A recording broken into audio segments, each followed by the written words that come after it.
Bonne année, Alexandre! Bonne année, Gab. Félicitations, un nouveau père quand même. Oui, hein? exactement. C'est peut-être pour ça que vous avez vu là, que j'ai fait plus de podcasts puis moins de vidéos sur la route récemment, parce qu'il y a des gros changements dans ma vie. On va revenir à la normale. Puis Alexandre est venu me visiter pendant le temps des fêtes. On est le 3 janvier. 3 janvier. Et pourquoi tu me visites, Alexandre? Parce que j'ai parlé au travers de mon chapeau depuis des mois, c'est ça? Tu parles sans l'avoir essayé. Tu parles beaucoup de la FSD, la conduite autonome, véhicule, pas juste ça. L'univers de l'autonomie des véhicules en général. Puis là, je suis comme, tu parles de ça, mais tu l'as jamais essayé. Donc là, on va régler ça aujourd'hui. Tu vas l'essayer. Oui, exactement. Fait que là, tu es venu me voir, là, on avait des petites courses à faire, on s'est rendu chez Puro-Létard, puis là, on doit aller chercher autre chose. Fait qu'on va faire un trajet d'à peu près une dizaine de minutes. On va démarrer ça, puis on va essayer d'y aller en mode full robot taxi. Fait que je vais essayer de faire aucune intervention. Pas toucher au volant, puis ensuite me faire une opinion, parce que ce que je veux savoir, c'est est-ce que c'est réellement possible d'envisager qu'un jour, il y ait des voitures autonomes sans volant et sans pédale qui se promènent sur la route. Donc, tout ça ici, Alexandre, ce que tu me disais, c'est que ça, c'est les informations sur la voiture. Ouais. Mais si on était dans un hypothétique robot-taxi, hein, on en aurait réalité, pas ça. dans un hypothétique robot-taxi, je pense qu'on l'aurait comme ça. OK, bon. Et là, en fait, on va avoir juste la navigation. Oups. C'est pas grave. Et voilà. Bon, voilà. Mais comment je fais pour enlever ça? Tu fais ça comme ça. Ça, c'est la page d'accueil de l'auto. OK. Bon, donc, on va pas toucher au volant. Et normalement, hypothétiquement, dans une ancienne version 12, qui n'était pas le Saint Graal, qui est la 13, il aurait fallu que j'appuie ici sur la pédale pour démarrer la FSD. Mais là... Non, il aurait fallu que tu appuies sur le pédale, mets le véhicule en marche avant, et là, tu démarres la FSD via le volant ou le levier de vitesse sur une Tesla qui a un levier de vitesse. Maintenant, avec la 13.2.2 ou je ne sais pas quelle version, c'est un piton. Fait qu'on va longuement appuyer sur ce bouton-là et normalement, là, le véhicule va être capable de démarrer. Oui, on est dans marche arrière en FSD. Oui, exactement. D'ailleurs, ça, quand on a entendu parler de ça, puis les gens étaient émerveillés, ils disaient « Oh, ça recule! » J'étais là, mais oui, mais ça fait pas genre depuis 2007 qu'on a des autos qui se stationnent tout seuls en parallèle en reculant. Fait que en tout cas, je sais pas, c'est comme un anachronisme que ça n'existe pas encore. Ouais. Mais tu vois, c'est pas. Dans les Tesla. Là, elle est très, très sensible aux piétons. Donc, vous voyez, elle a vu le piéton, elle s'est arrêtée. Ouais, il y a un piéton, le véhicule s'arrête. C'est pas compliqué. Puis oui, c'est correct. Bon, fait que là, ici, on va aller entrer sur la route. Hein. Évidemment, on a un arrêt obligatoire, route à 50 km/h où les gens gauche-droite. Puis là, je vais te conseiller, Gab, de toujours regarder par en avant parce que là, la petite caméra qui est ici te regarde. C'est elle qui va désactiver la FSD ou avertir si tu n'es pas attentif, tu es sur ton téléphone, tout ça. Et moi, ce que j'aime faire quand je supervise le véhicule, c'est je vais quand même faire les angles morts et regarder gauche-droite de la même façon que si je conduisais. Ça garde la bonne habitude, puis aussi ça permet de voir quelque chose que peut-être, hypothétiquement, le véhicule ne verrait pas. Donc, on garde les bonnes habitudes toujours. On regarde en avant, puis on guide notre tête de la même façon que si on conduisait.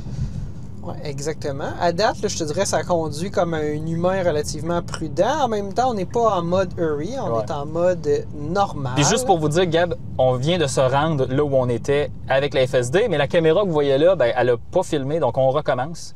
Mais c'est pas grave. Évidemment, il n'y avait rien d'organisé. Le premier trajet que vous n'avez pas vu, c'est fait par hasard. Là, on l'a essayé comme ça. Ne sachant pas si ça allait fonctionner, ça a fonctionné. C'est un peu la magie du cinéma. Fait que là, je vais le mettre en mode chill. Hurry, Alexandre. Hurry, l'autre bord. Et voilà. On va voir ce que ça donne. Bien, je te dirais qu'un peu pour expliquer, là, avec la FSD, c'est plus comme un régulateur de vitesse où on fixe une vitesse. On fixe un décalage de vitesse ou un pourcentage en haut de la limite de vitesse qu'on voudrait que le véhicule roule. Le véhicule ne va pas toujours obéir ça. Il va décider en fonction du flot de la circulation. S'il va décider de dépasser la limite de vitesse, super important de rappeler qu'en bas de 40 km/h, il ne va jamais utiliser ce décalage-là par rapport à la limite de vitesse. Il va toujours obéir la limite de vitesse, justement, pour des très bonnes raisons. Mais supposons, on pourrait le mettre à plus 10 %, puis sur l'autoroute, en mode « hurry, dépêche-toi », va rouler 110. Et il va dépasser les gens dans la voie de gauche le plus possible et aller dans la voie... Je te dirais, à date, dans ce mode-là, ça conduit un peu plus comme une personne normale. Oui, hurry, c'est le plus naturel, oui. C'est effectivement ce qui est le plus naturel. Fait que là, ici, on a un stop. Tantôt, on se fait klaxonner parce qu'on n'avait pas démarré assez rapidement. Regarde, tu vois, encore le même endroit, une petite hésitation. Ah ouais, c'est ça. Il y a des petites hésitations. J'ai l'impression que l'autre véhicule qui était en deuxième, qui n'avait pas la priorité, est arrivé, était un peu avancé. Puis là, on a voulu lui donner la priorité. Puis ici, on n'essaye pas de dire « Ah, c'est merveilleux, ça fonctionne ». Si ça fait une gaffe, on va le dire. Là. On s'en fout. Là. Ben, c'est ça. Moi, ce que je veux savoir, c'est est-ce qu'on peut entrevoir un jour où il y aurait vraiment des voitures sans volant, sans pédale, qui se conduisent tout seuls? Puis là, oui. ben, je pense qu'il y a 6 mois, j'aurais dit non. Puis là, ma perception, c'était que je tendais vers le oui. Je pense que de plus en plus, il va peut-être avoir des situations où est-ce que va falloir que le véhicule soit contrôlé à distance, mais à date, là, c'est très naturel. Là. C'est comme si j'étais assis passager, dans le fond, puis que c'est toi qui conduisais. Écoutez, ma conjointe n'aime pas conduire. Elle déteste ça, c'est correct. Elle n'a jamais autant fait de kilométrage de sa vie assise dans un siège conducteur que dans cette voiture-là parce qu'elle ne conduit pas. Elle ne conduit pas. Puis elle est contente de le faire, elle est heureuse. Aussi que, parce que plus de millage, je paye l'abonnement de la FSD. C'est aussi pour ça qu'elle l'utilise, mais vous comprenez le principe. Là. Oui, d'ailleurs, Alexandre, je vais essayer de filmer bientôt là, un bilan, comme on a fait l'année dernière, oui! là, des revenus de plus Ah, de ça va millage. être bon, ça. Vous allez voir à quel point on est riche ou pauvre de ce métier-là. Plutôt pauvre. Mais bon. Mettons qu'on ne lâchera pas nos travails de jour de sitôt. Ici, on aurait le droit de... Non, on n'aurait pas le droit de tourner. Non, on n'a pas le droit de tourner sur... Et ça, c'est quelque chose qui me fascine. J'habite sur l'île de Montréal. Et vous savez que sur l'île de Montréal, il y a une interdiction de tourner sur la lumière rouge, puis elle ne tourne jamais sur la lumière rouge. Elle ne fait jamais un virage à droite sur la rouge. Et je me dis, impossible. Et en dehors de l'île, vas-tu le faire? Et en dehors de l'île, elle le fait parce qu'elle va le faire. Là, voyez-vous, on aurait une contravention ici. Nous avons tourné sur la rouge. C'est inacceptable. C'est complètement... Voyez-vous, ça, c'est complètement inacceptable. Mais il y avait... Mais c'est ça, Ben, je veux dire... Mais sur l'île de Montréal, ça le fait jamais. Ouais, Donc, ils ont probablement une limitation...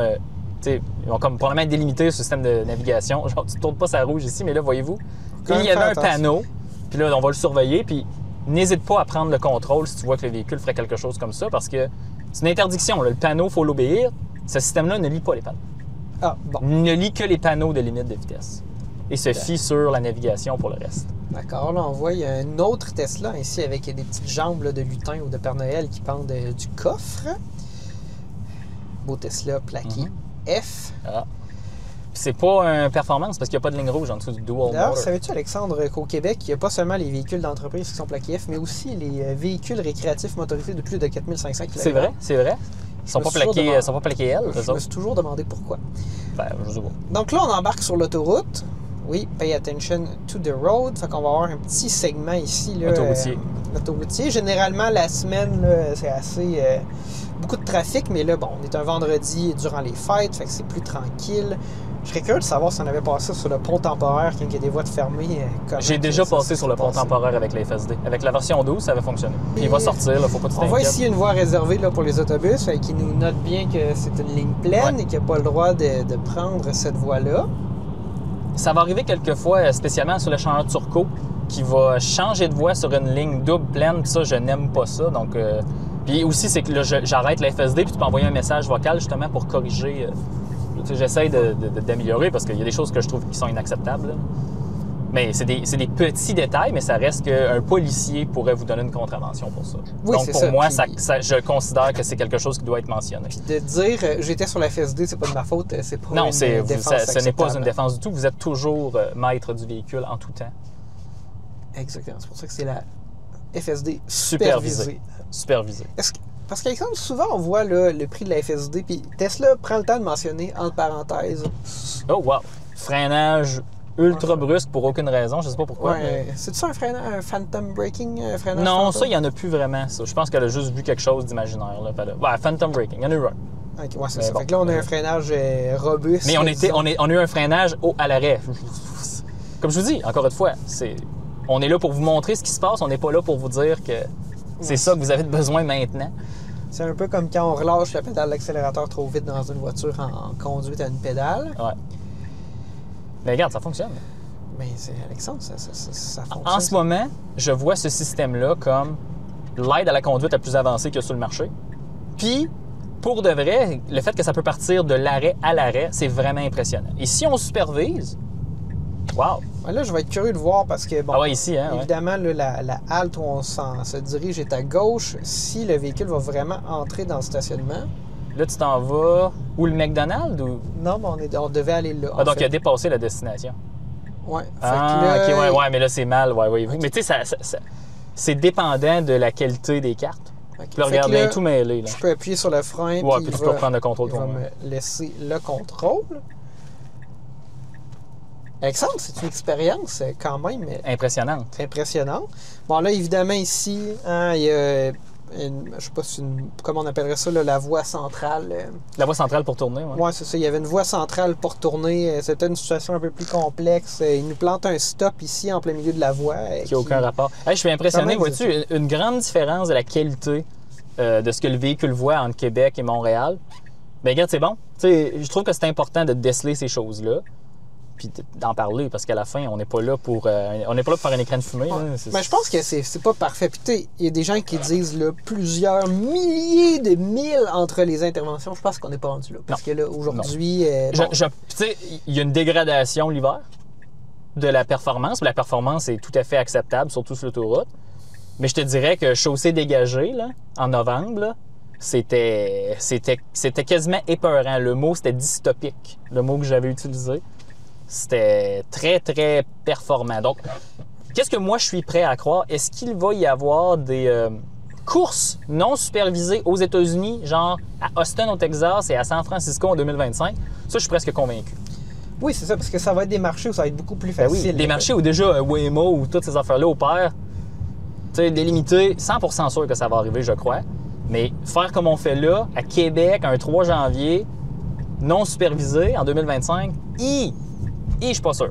Non, c'est correct que ça soit pas sûr. Ben, écoute, je pense pas effectivement. Je pense pas que je vais voir un robot taxi. Parce que bon, ce que Tesla nous promet, hein, c'est de pouvoir envoyer sa voiture faire de l'argent pour nous. Fait qu'indépendamment du lancement du Cybercab qui est sans le volant, ce qu'on nous dit, c'est la conduite autonome, le robot taxi, ça va arriver en premier avec les voitures Tesla Model 3 et Model Y là, qui le permettent. Mais moi, je pense pas qu'on va voir ça chez nous en 2025. OK, mais... De toute façon, d'un point de vue réglementaire, ça n'arrivera pas. Là. Mais j'en ai une pour toi. Est-ce que tu crois que ton nouvel enfant va avoir un permis de conduire? Ben, c'est ça. Ça, c'est une bonne question, Alexandre. Moi, je pense... Ben, je ne pourrais pas faire de jugement pour lui, mais moi, je crois que quand il sera en secondaire 5, là, dans 16 ans, ça va être une faible minorité des étudiants dans sa classe qui vont... mettons, passer leur permis de conduire à 16 ans, comme nous, je pense que ce que tu dis, c'est juste. Ça fait du sens. Ah, il y a même des bornes charge point. Wow. Ah, mais là, ça, c'est... Non, c'est pas grave, Gab. Ouais, bon. On va pas... En tout cas, peu importe. Fait que, on va se stationner, puis on va aller chercher ce qu'on allait chercher, puis je pense qu'après, on va aller faire... on va faire une autre petite balade, puis on va vous parler de... Qu'est-ce que moi et Gab... notre opinion diverge sur qu'est-ce que Tesla, on pense qu'ils vont annoncer des nouveaux véhicules, nouveaux modèles... nouveau modèle Y. On n'est pas d'accord sur certains points. Je pense qu'on devrait discuter de ça. OK, on va faire un segment là-dessus. Ouais. On se retrouve dans quelques minutes. Là, Gab, là, on a fait la conduite entièrement autonome. On voit que ça fonctionne bien, mais évidemment, c'est toujours il y a toujours du progrès à faire ici. Là, conduit l'auto. Oui, mais c'est ça. Il faut quand même que j'ai l'opportunité là, t'as vu, hein? Tu as appuyé sur le frein, le véhicule s'est mis en marche avant automatiquement. Cette version-là de la Model 3 est... auto-shift. Oui, mais ça, c'est quand même bien. Parce que la première fois, quand on a essayé une Tesla Model S Plaid, qui était une expérience quand même assez incroyable, qui est grâce à Ginotto d'ailleurs, qu'on apprécie beaucoup, je trouvais que ça gossait un peu. Mais là, comme c'est un peu plus automatique, ça se passe quand même bien. Ça se passe bien. Fait que ta voiture, Alexandre, en Tesla Model 3 à propulsion avec la fameuse batterie LFP. Donc, qui ne se vend plus au Canada. Exactement. Voiture chinoise qui n'est plus offerte au Canada puisqu'elle est chinoise. Voiture électrique chinoise. Parce que les voitures à essence chinoises... Le Buick Envision est encore vendu ici. OK, mais ça, ils ont-tu des tarifs? Non, parce que voiture à essence chinoise, il n'y en a pas de problème. T'sais, théoriquement, BYD pourrait vendre des véhicules thermiques ici. Mais... je pense que BYD ne fabrique pas de véhicules thermiques qui ne sont pas des hybrides branchables. Donc là, probablement que le gouvernement canadien pourrait faire une genre de petite passe-passe disant non, c'est considéré comme un véhicule électrique. Donc, disons là, qu'il serait machiavélique, il pourrait dire pour comme établir notre dominance ici, on vend sous licence là, où on achète et on revend des voitures à essence chinoise pour ouvrir des concessionnaires, des centres de services et tout. Puis après, c'est construit ça une comme usine, cheval de Troie. Mais en réalité, moi, je crois pas que, mettons, il installerait une usine au Canada ou aux États-Unis, il serait capable d'arriver au même, au même coût. Tu sais, parce qu'en réalité, je pense que le secret est parce qu'en Chine, ça coûte moins cher faire tout ça. Mais si tu le fais en Amérique du Nord, c'est pas parce que la compagnie chinoise qu'elle va être capable de... Il y a une question de coût. Là, mais mettons là, qu'on cogite sur le sujet qu'on voulait parler. Oui. Qui était la prochaine voiture, hein, le modèle Y Juniper qui s'en vient. Oui. Et le futur là, des autres modèles de Tesla. Donc, toi, qu'est-ce que tu penses, Alexandre, que le modèle Y Juniper sera d'un point de vue technique? Plus j'y pense, plus je pense que ça va être ce qu'on est assis à l'intérieur. Ça va être une révision Highland du modèle Y. Mais après ça, là, dire que le véhicule serait nouvelle méthode de construction, comme tu as dit dans d'autres épisodes, unbox qu'on appelle, je crois pas à ça parce que, comme on a vu sur les véhicules, on appelle ça les spy shots, les véhicules qui sont prototypes, le tour des portes reste la même chose qu'un modèle Y. Puis si tu veux faire unboxed, il faut que tu fasses comme le Cybercab, tu as des portes traditionnelles avec un cadre. Et ça, c'est mon opinion. Donc moi, je pense que le nouveau modèle Y, ça va être comme on a avec la nouvelle Model 3, restylage. Ils vont probablement avoir changé certains éléments qu'on ne verra pas, améliorer l'aérodynamique, améliorer l'efficacité, il va y avoir plus d'autonomie, le nouvel intérieur. Puis est-ce qu'il va y avoir des nouvelles fonctions qu'on ne connaît pas puis que personne ne sait? J'espère, parce que je veux dire en ce moment, le nouveau Ioniq 5, la nouvelle V6, puis il y a plein d'autres véhicules qui s'en viennent extrêmement compétitifs comparé au modèle Y. Donc c'est là que s'ils font juste une petite révision Highland, je pense que ça ne sera pas assez. Okay. Moi, quand la Model 3 Highland est sortie, je pensais qu'on aurait comme le full package, puis finalement, on n'a eu rien. Rien, exactement. On n'a eu rien. On a eu un restylage, puis on n'a rien eu d'autre. D'un point de vue technique, là, 90% des composantes sont les mêmes. Sont c'est très, très similaire. Interchangeables. Des légers gains d'efficacité, mais ils n'ont pas refait l'homologation. Fait que le test est... Bref, EPA, ils n'ont pas fait l'homologation pour l'Amérique du Nord, mais... En Europe, il y avait des gains. Exactement. Et le gros apport du gain de cette voiture-là, c'est le nez plus bas, le redesign du coefficient aérodynamique et les pneus d'été qui sont ultra efficaces, mais que j'ai perdu beaucoup, moi, en tenue de route ou en sensation dans le volant. Ceci étant dit, toi, qu'est-ce que tu pensais du modèle Y? Bien là, moi, je vais défendre la thèse là, la plus farfelue ou la plus poussée. Ouais. Donc, l'architecture unbox, Tesla nous a présenté à au moins 2 reprises là, une animation et une illustration où on faisait ça avec le modèle Y. Donc, je pense que ça va être une architecture unbox. Mais je ne prétends pas que tous les modèles Y seront unboxed. Oh! Donc, moi, parce que Tesla nous a habitués de vendre des voitures complètement différentes architecturalement sous le même nom de modèle que tu sais pas ce que tu as. Je comprends ce que tu veux dire. Tu sais, les Tesla modèle Y avec les castings puis la batterie structurelle 4680 alors que toutes les autres se vendaient en même temps.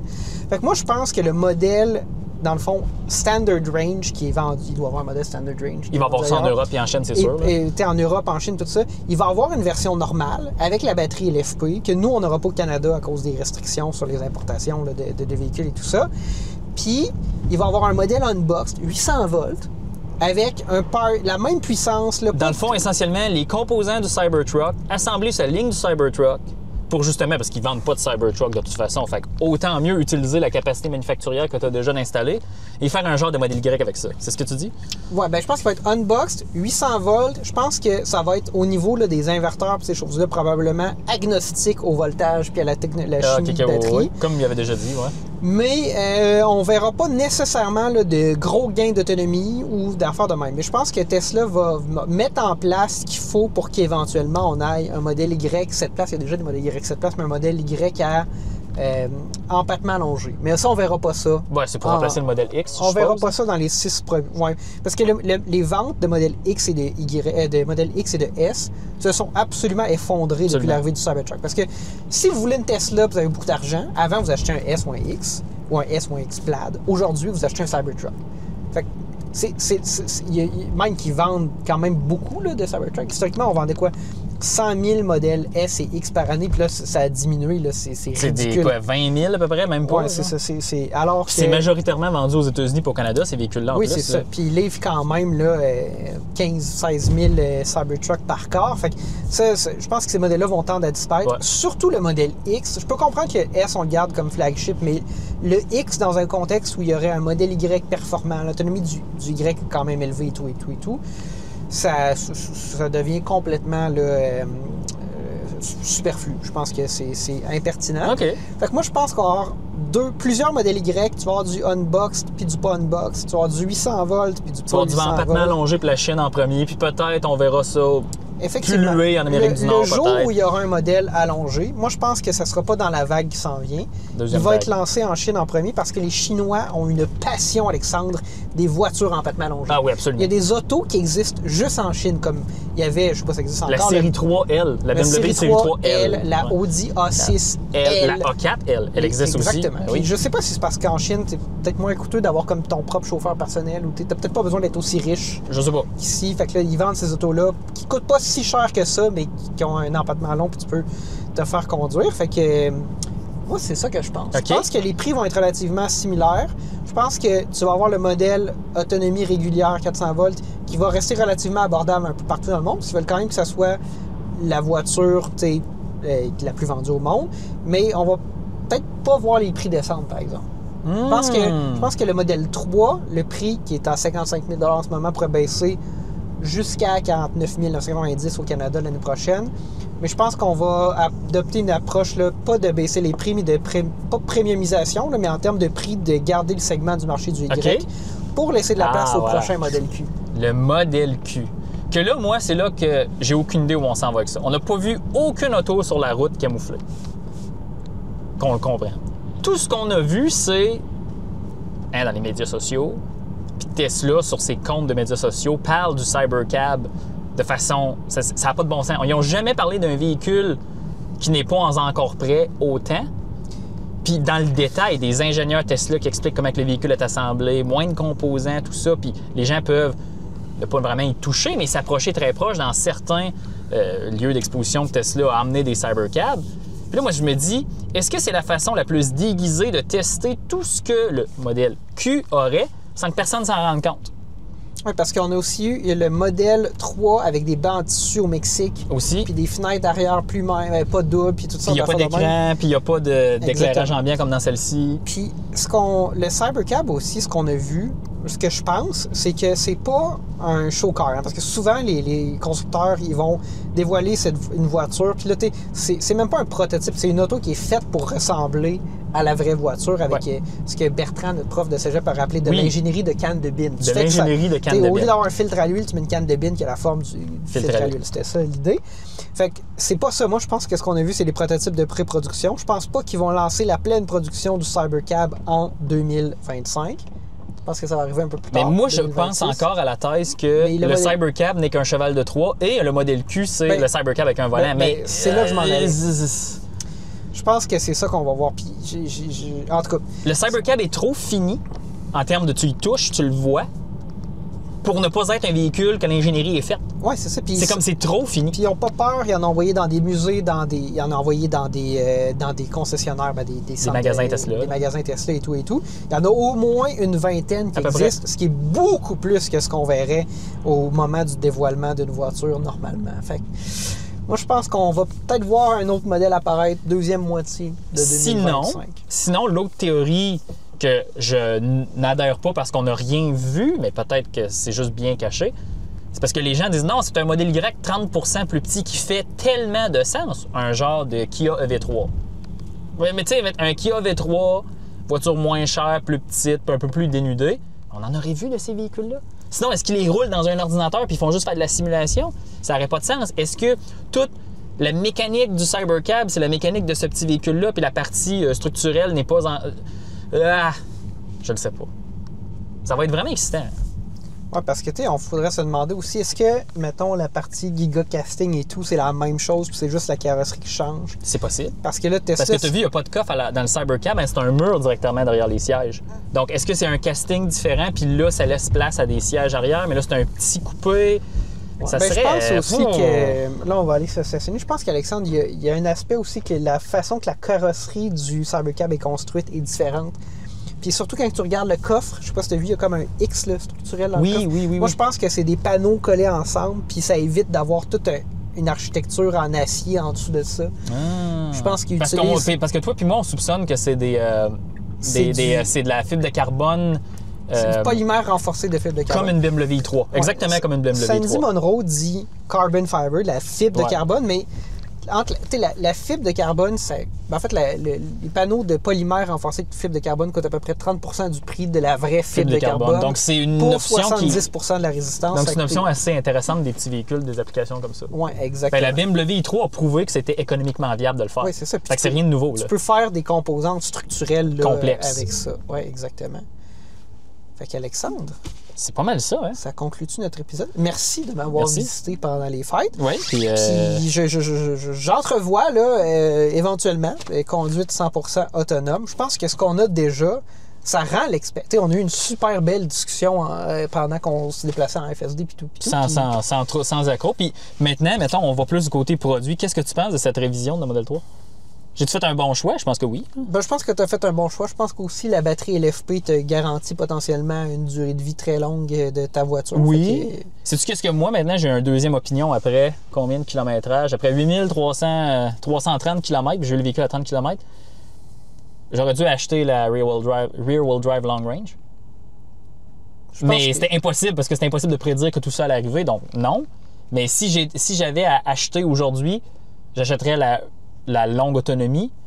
Les deux raisons super intéressantes, c'est que malgré que j'aime beaucoup le fonctionnement de la batterie LFP, recharge à 100%, très longue durée de vie, je vois que l'hiver, surtout ici, puis je pense que pour les marchés où il n'y a pas vraiment d'hiver, c'est le commentaire que je vais dire n'a pas lieu, c'est que ça prend beaucoup plus d'énergie chauffer la batterie LFP aux températures où elle va être super performante pour la recharge rapide que le pack de l'eau de chimie qui est plus gros. Et le pack de l'eau de chimie est plus léger. Ce que tu me dis, c'est que l'écart de 5000 $ entre le modèle Long Range qui existe aujourd'hui, qui d'ailleurs a plus d'autonomie, je pense, que 584 au lieu de 584 au lieu de 438. Ce 5000 $ d'écart-là, il est justifié. Entièrement. Puis je l'ai vu sur l'autoroute en venant dans ma famille à Québec durant les fêtes. La charge d'énergie qu'il fallait mettre dans la batterie pour avoir une session de recharge rapide acceptable, c'est largement supérieur à toutes les autres Tesla que j'ai essayé avec l'autre battery pack qui est nickel, manganèse, cobalt. Puis ça, c'est vrai. Là. Ces packs-là ont besoin de température d'opération plus basse pour charger pleinement. Mais la LFP a besoin d'être, par exemple, 45 degrés Celsius, puis les autres un peu moins que ça. Puis vu que la batterie est dense d'un point de vue de son matériel, là, du fer, il y a des ions de fer là-dedans, ça prend plus d'énergie à chauffer. Donc, il y a comme une sorte de boucle infernale. Ça fonctionne, là. Mais ça fait que l'hiver, sur l'autoroute, quand tu roules à bonne allure, là, 280 km maximal, c'est pas mal ça. Là. Puis, ben là, on l'a fait un peu parce que tu t'es branché chez moi quand tu es arrivé. La recharge niveau 2, c'est 7,5 kW. Sur celle-là seulement. 11,5. Quand tu as le nouveau modèle longue autonomie, c'est rendu 11 kW. Ben, c'est ça, ce que je veux dire, c'est que ça. C'est en plus avantageux encore. Je vois ça un peu comme une économie de bout de chandelle. Je pense que ça aurait été le fun d'avoir le 11,5. Puis là, tu peux charger l'auto en comme 5h30. À peu près, ouais. Total. Fait qu'on n'a pas pu maximiser la borne là, que j'ai chez moi. D'ailleurs, ma borne Tesla, le connecteur NACS était comme gelé dans le connecteur J1772. Fait qu'on a utilisé NACS à J1772 à NACS pour brancher l'auto d'Alexandre. Fait que ça... il va falloir que je vous fasse une revue à long terme. Là. En fait, ce que j'attends, c'est d'avoir une journée à comme moins 30 puis faire un double sujet, Alexandre. Un, est-ce que je me suis fait avoir parce que le câble de recharge des bornes Tesla, supposément, selon un expert québécois, est trop rigide, mais à date, à moins 15, j'avais aucun problème. Et est-ce que mon Outlander PHEV va démarrer à moins 30? Ah oui, c'est vrai, j'ai hâte de voir ça. Fait qu'on va faire ça l'autre jour à moins 18, il m'a dit puissance réduite le temps qu'il chauffe la batterie. Fait que c'est ça. C'est bon? Bon, ben parfait, Gab. Merci. Merci. Bonne année. Puis bonne année à vous aussi. Merci les gens qui nous écoutent de Plus de Millage. Vous rendez tout ça possible, puis c'est vraiment merveilleux. Ouais, qu'est-ce qu'on souhaite pour 2025? J'aimerais ça avoir 40 000 abonnés en 2025. 40 000 abonnés. Le double de ce qu'on a. Ben, si vous voulez qu'on ait 40 000 abonnés puis nous aider à atteindre notre objectif, il faut que vous vous abonnez si vous n'êtes pas déjà abonné. Mais surtout, parlez de Plus de Millage à quelqu'un. Puis si vous connaissez des gens qui apprécient le contenu, demandez-leur pas juste de regarder nos vidéos, mais de s'abonner, puis ça va aider. Hein. C'est comme un cercle... vicieux. Le cercle vicieux de la saucisse high grade. Oui, exactement. C'est comme un effet boule de neige. Depuis qu'on a 10 000 abonnés, le nombre de vues, puis tout ça, puis les revenus aussi ont explosé. Fait que là, peut-être qu'à 40 000... Ça explosera plus. Ça va continuer encore plus. Fait que merci, puis on se dit à la prochaine.